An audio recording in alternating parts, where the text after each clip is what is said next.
হয়ে গেছে। গোটা গরম মশলা আর জিরে দিয়ে দিলাম, আলু কুমড়োগুলো দিয়ে দিলাম,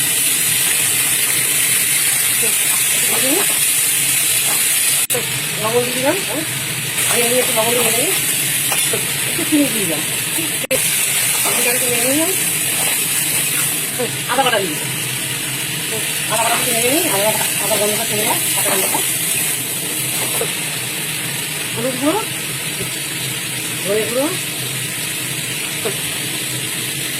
জিরে গুঁড়ো, জিরের গন্ধটা ছাড়বে, ওটা ভালো লাগবে খেতে।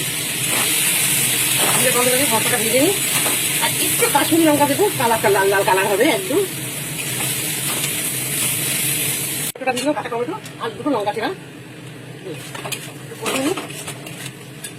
গরম মশলা একটু দিয়ে দিলাম, চিনি মাছগুলোকে দিয়ে দিলাম,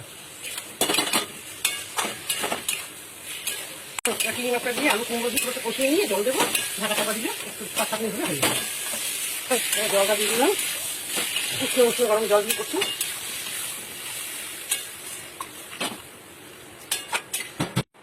একটু ধনে পাতা ছড়িয়ে দিলাম। লাল লাল আলু কুমড়ো চিংড়ি মাছ দিয়ে তরকারি, একটু দেখুন আর একটু কমেন্টে জানান।